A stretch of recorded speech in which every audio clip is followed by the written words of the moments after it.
സന്ദീപിന്റെ വരവറിഞ്ഞത് TV കണ്ടപ്പോഴാണ്. അതിന്റെ ആവശ്യമല്ലേ ഉള്ളൂ, ഞാൻ അറിയപ്പെടുന്ന കോൺഗ്രസ്സുകാരനൊന്നുമല്ലല്ലോ, എളിയ പ്രവർത്തകനല്ലേ എന്ന് മുതിർന്ന കോൺഗ്രസ് നേതാവായ കെ മുരളീധരന്റെ വാക്കുകളാണിത്. BJP സംസ്ഥാന വക്താവായിരുന്ന സന്ദീപ് വാര്യരുടെ കോൺഗ്രസ് പ്രവേശനം അറിയുന്നത് വാർത്തയിലൂടെയാണ് എന്നും താൻ എളിയ കോൺഗ്രസ് പ്രവർത്തകൻ മാത്രമാണ് എന്നും ഫേസ്ബുക്കിലിട്ട കുറിപ്പ് ആരെയും ഉദ്ദേശിച്ച് പറഞ്ഞതല്ല എന്നും സന്ദീപ് വാര്യരെ കോൺഗ്രസിലേക്ക് ആനയിച്ചതിൽ പരോക്ഷമായ അതൃപ്തി പ്രകടിപ്പിച്ചുകൊണ്ട് ഫേസ്ബുക്കിലിട്ട പോസ്റ്റിന്റെ പ്രതികരണവുമായാണ് മുരളീധരൻ രംഗത്ത് വന്നത്. BJPയിൽ നിന്ന് കോൺഗ്രസിലേക്ക് ആര് വന്നാലും സ്വീകരിക്കും. അതിനിപ്പോൾ രാജീവ് ചന്ദ്രശേഖറോ ജോർജ് കുര്യനോ അങ്ങനെ ആര് വന്നാലും കോൺഗ്രസ് അംഗീകരിക്കുമെന്നും അദ്ദേഹം പറയുന്നു. ഗാന്ധി വധത്തെ ന്യായീകരിക്കുകയും രാഹുൽ ഗാന്ധിയെ അധിക്ഷേപിക്കുകയും ചെയ്തയാളാണ് സന്ദീപ്. എന്നാൽ ഇന്നലെ മുതൽ അയാൾ കോൺഗ്രസ്സുകാരനാണ്. ഇന്ന് പാണക്കാട് ശിഹാബ് അലി തങ്ങളുമായി കൂടിക്കാഴ്ച നടത്തിയതോടെ സന്ദീപ് UDFകാരനുമായി. പാലക്കാട് നിയോജക മണ്ഡലത്തിലെ കുറിച്ച് നല്ലതുപോലെ പഠിച്ച ഒരാളാണ് ഞാൻ. സന്ദീപ് വാര്യർ വന്നില്ലായിരുന്നുവെങ്കിൽ പാലക്കാട് കോൺഗ്രസ് ജയിക്കും എന്നാണ് മുരളീധരൻ പറയുന്നത്.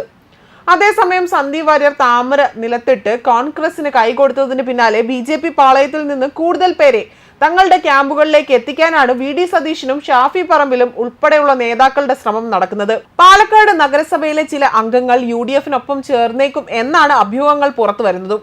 ചില കൗൺസിലർമാരുമായി കോൺഗ്രസ് നേതൃത്വം ചർച്ച നടത്തിയിട്ടുമുണ്ട്. സന്ദീപിന്റെ കളം മാറ്റം പാലക്കാട് നിയമസഭാ മണ്ഡലത്തിൽ കോൺഗ്രസിന് വലിയ നേട്ടമുണ്ടാക്കില്ല എന്ന് തന്നെയാണ് BJP വിശ്വസിക്കുന്നതും.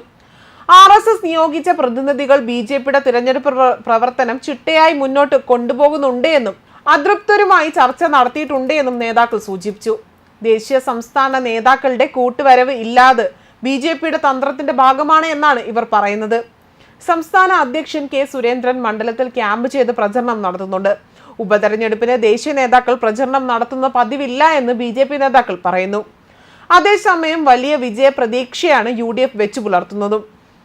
രാഹുൽ മാങ്കൂട്ടത്തിലിന് 8000 വരെ വോട്ടിന്റെ ഭൂരിപക്ഷമാണ് പ്രതീക്ഷിക്കുന്നതെന്നും P സരിന്റെ കളംമാറ്റം സ്ഥാനാർത്ഥിത്വം അണികളുടെ വാശി കൂട്ടിയെന്നും കോൺഗ്രസ് നേതാക്കൾ പറയുന്നു. എന്നാൽ സരിൻ ഇടത് സ്ഥാനാർത്ഥിയായത് തങ്ങൾക്ക് നേട്ടമുണ്ടാക്കുമെന്നും BJP കരുതുന്നു. സരിൻ പിടിക്കുക UDFന്റെ വോട്ടാകുമെന്നാണ് അവരുടെ വാദം.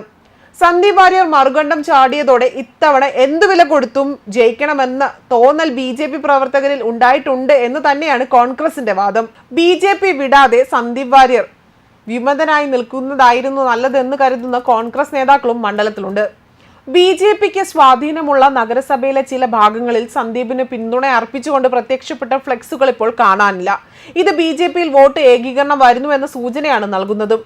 4 സ്വതന്ത്രരുടെ സാന്നിധ്യമാണ് UDFന് ആശങ്ക നൽകുന്നതും. ഇവർ വമ്പിച്ച് പ്രചരണം നടത്തുന്നതിന് പിന്നിൽ BJPയുടെ പണമാണ് എന്നാണ് UDF ക്യാമ്പ് വിശ്വസിക്കുന്നതും. കോൺഗ്രസിന്റെയും മുസ്ലിം ലീഗിന്റെയും വോട്ടുകളിൽ പിളർപ്പുണ്ടായേക്കാൻ ഈ 4 സ്വതന്ത്രർക്ക് കഴിയുമെന്നും BJPയും വിലയിരുത്തുന്നുണ്ട്. അതേസമയം അസാധാരണമായ കെട്ടുറപ്പ് UDF ക്യാമ്പിലുണ്ട് എന്നതാണ് ഇത്തവണ വ്യക്തമാകുന്നതും. VD സതീശനും ഷാഫി പറമ്പിലുമാണ് UDFന് വേണ്ടി തന്ത്രങ്ങൾ മെനയുന്നതും. ഈ ശ്രീധരന്റെ വ്യക്തിപ്രഭാവവും കൊണ്ട് 2021 BJPക്ക് ലഭിച്ച വോട്ട് ഇത്തവണ കൃഷ്ണകുമാറിന് കിട്ടില്ല എന്ന ആത്മവിശ്വാസത്തിലാണ് കോൺഗ്രസ് നേതാക്കളുള്ളത്. നഗരസഭയിൽ BJPയുടെ ഭൂരിപക്ഷം 2000-ൽ ഒതുക്കാൻ സാധിച്ചാൽ രാഹുൽ മാങ്കൂട്ടത്തിലിന് വിജയൻ ഉറപ്പാണ് എന്നും അവർ പറയുന്നു. ന്യൂസ് ഡെസ്ക് കർമ്മ ന്യൂസ്.